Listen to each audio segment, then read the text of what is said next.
In this tutorial, I'll be teaching you how to cut and sew this simple blouse with a sheared waistline. And if you don't know how to set your machine to achieve the shear effect, I will also be showing you how to set your machine to achieve this shearing effect. So if this is a tutorial you're interested in, don't forget to like, comment, share, subscribe, and without wasting much time, let's get right into this tutorial.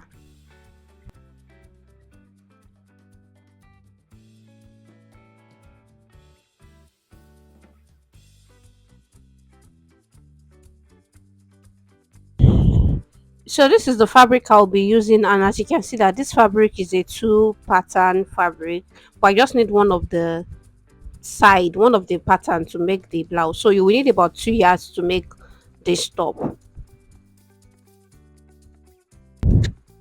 So this is the part I'll be using to make the blouse from the fabric I'm using, and I already cut this out. So this is all the red parts of the fabric. This is the length, but this length is not enough for my blouse, so I'll be joining some fabrics to the bottom very soon. So I will show you the fabric I'll be joining to the bottom. So now I folded my fabric into four in such a way that I'm cutting the front and the back together. Like I said, this length is short, so I'll still be adding length to the bottom over there. So now I'll measure my half length. So guys, I've marked my half length at this point. So after the half length, that's where we'll be adding the elastic thread, which is the shearing effect I'll be adding to the blouse. So just mark your half length. So for the shearing effect, I'll be using about 4 inches for it. So this is my half length, then the rest I have there is 4 inches. Like I said, this length is not enough. That's why I'll be adding another fabric to the bottom after that. So this is the half length, this is the 4 inches for the elastic thread, and this is the fabric I'll be adding to complete the length. So I'll be joining it together, and I'll be hemming this. So I'll be joining it with half inch, then I'll be hemming it. So I'm using 6 inches for the extra length I have below the elastic thread, and with the hemming, so everything all together, just calculate it, and that will be your blouse length. So guys, I will work on the upper part, and I'll leave this lower side alone for now. Let's work on this upper part. So this is just as if you want to cut your boo boo. You measure your shoulder divided by 2, then depending on how long you want your sleeve to be. But for me, I use 5 inches at first, then I'll be adding a band. I just want to add a band to the end of my sleeve. So if you don't want to add a band there, you can measure it all together. But because I want to add a band, so I just measured 5. I added extra half inch to join the band to the sleeve. So in total, my sleeve is 7 inches plus my shoulder divided by 2, that's 14.5. So the next thing I did was to go down by 1 inch here, and I connected it up. This is just for the shoulder slope at this point here. Then the next thing I will do is to measure my the opening of my sleeve. So depending on how wide you want your sleeve to be, so you can just measure it. As you can see, I'm measuring around my bicep to just see how free I want it to be. I think I use about 8 inches.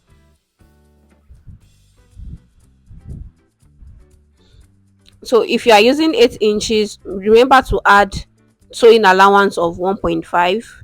That's if you'll be joining the upper parts, the shoulder parts with half inch, then the side with 1 inch. That's if you are using 1 inch. But if you are using half inch, I think I joined this with half inch, so I just added 1 inch for the sewing allowance after the 8 inches I measured. So half inch is to join it at the shoulder, and half inch is to join it by the side. So the next thing I did was just to measure my waist divided by 4 here. It is not fitted, so we have to add SS. So just as a guide, I measured my waist divided by 4, then I added extra 5 inches for the ease allowance, and to allow the shearing effect at the waist. Then I added half inch for the sewing allowance of the side. So altogether I added 5.5 after my waist divided by 4.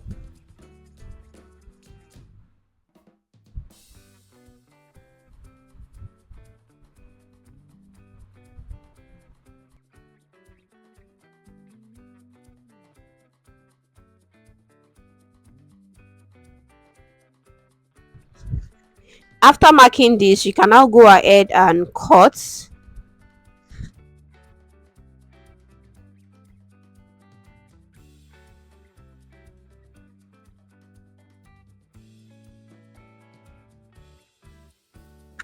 So guys, for the neckline, depending on how wide you want your neckline to be, but this neckline is kind of wide, but it is not deep. I think I use about 4 by 3 for the front, and for the back I use 4 by 1.5 inch. So that was what I used. Then I'm marking my neckline. So after marking the neckline, I will be adding a facing to the neckline, and if you want, you can use a bias to turn your neckline, but I'm using a facing to turn my neckline.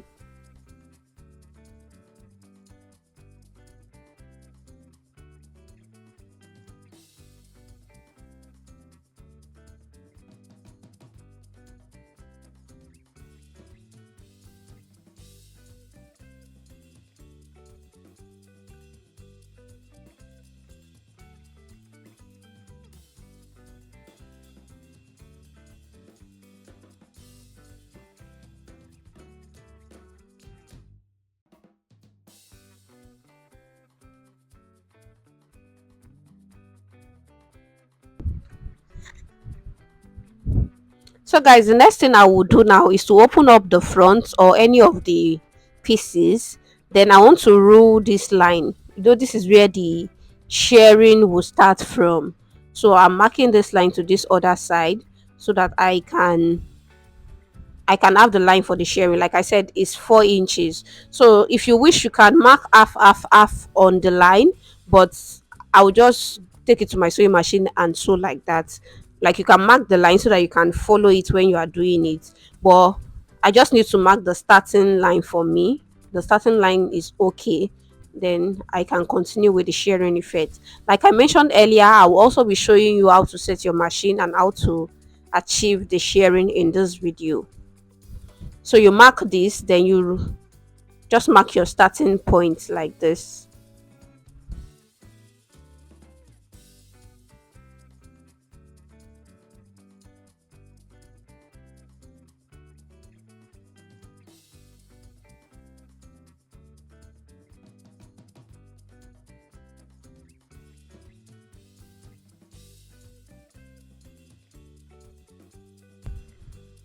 If you are joining a fabric to your fabric, if you are joining extra fabric to your blouse, you can either join it before you start the shearing or you can join it after.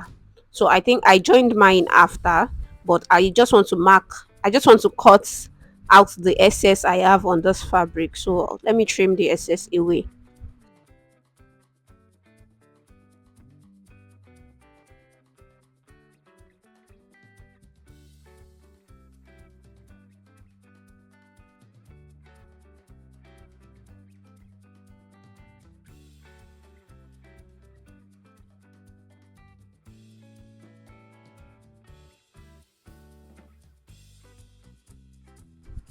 This is the fabric I'll be adding to my sleeve. Like I mentioned earlier, I want to add a band to the edge of my sleeve. So this is the fabric I'm using, and it is 2.5 inches on fold. So after joining, I will have 2 inches. So now let's start the shearing process. So you have to loosen your shuttle. There's a screw somewhere there. So you loosen it out a little, not too much, just a little at first. So you leave your shuttle like that, because most time this the screw there is always tight if you are using a normal thread, but because of how thick the elastic thread is, you have to loosen it out.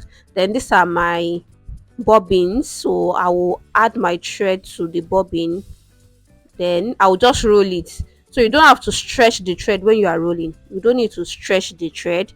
Just roll it the way the thread is. Don't stretch it at all. So that's what I will do. So let me just roll this to the bobbin.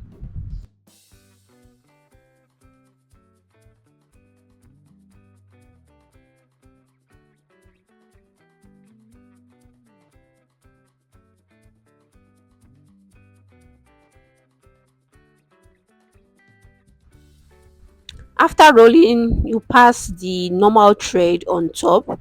So your normal thread will be on top while the elastic thread will be under.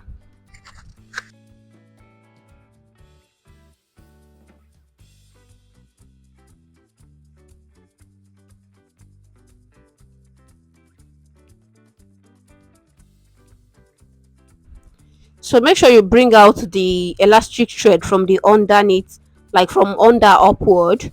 Then after bringing it out, it's now time to test. Don't just jump on your fabric and start making it. No, you can use pieces to try it to see the effect. So the first one I tried, you will notice that it is not even stretchy at all. So I noticed that the shuttle I losing is too loose. So I tightened the shuttle a little bit just to adjust it. So I tighten it a little bit, then I place it back.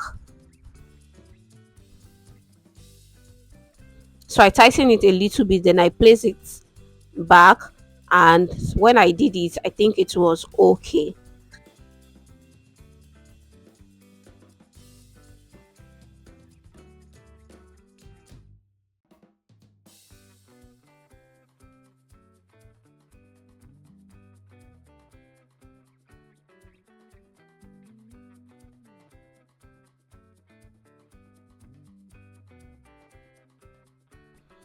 So this is the second trial, and as you can see, I think this is okay. This is better than the first one. This is okay. You must not tighten your shuttle too much so that your thread will not just be cutting, because I tried to tighten this more after I was done, but it was too tight. So this is okay for me. Then I can proceed to start working on my top. So the line we made earlier is at the wrong side, but when you are making this elastic, it should be on the right side. So I'm just using pencil to just make some point on the fabric so I can follow it. So I just need a starting line. But if you need to mark all the lines, you can do that. But me, I just need a starting line to guide me.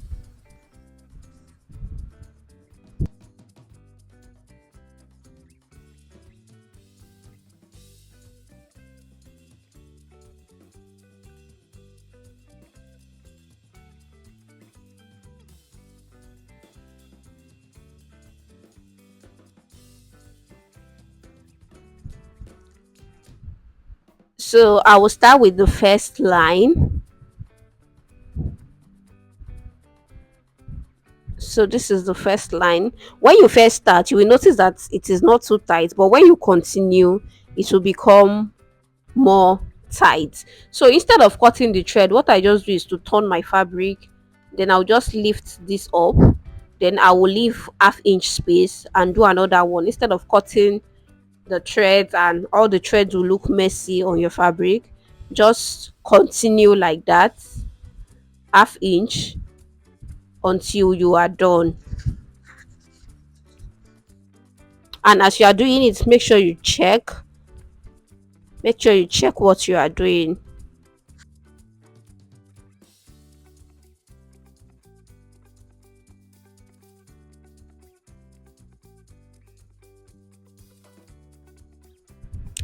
So guys, because I want to add a fabric to the bottom like we discussed earlier, so I'm leaving half-inch at the bottom. So the half-inch I have there will be for the joining. I added half-inch joining allowance, seam allowance for this part here, so that's what I left. So you don't have to do it to the tip.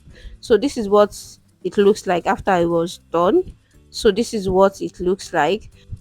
So I did this to the front and the back. So I will add the fabric at the lower parts to this blouse. Then this is my facing. I will also join the facing to this, and I will join the side, and that's basically almost everything about this top. So I'll go ahead and sew this now. Like I will add the facing to the neck, join the shoulder, join the extra fabric at the bottom.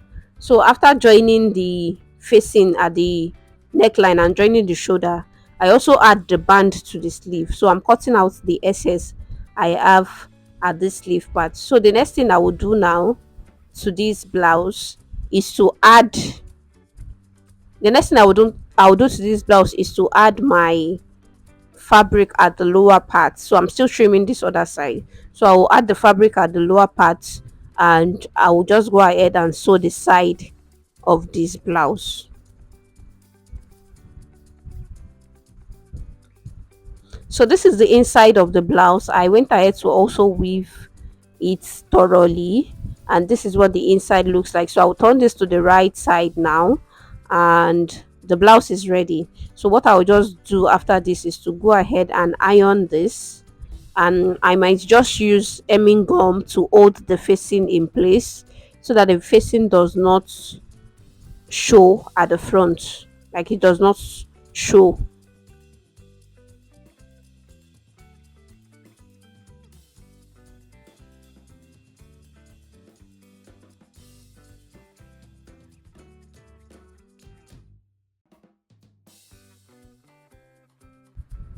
So this is the outcome of the blouse. It came out really nice, really beautiful, very fine.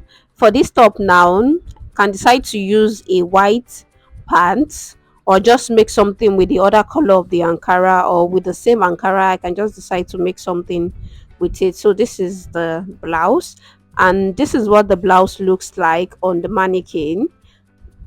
This is what it looks like on the mannequin. It came out really, really nice, really beautiful, and very, very perfect. And So I will thank you see so you much guys for in my next watching. tutorial. Bye.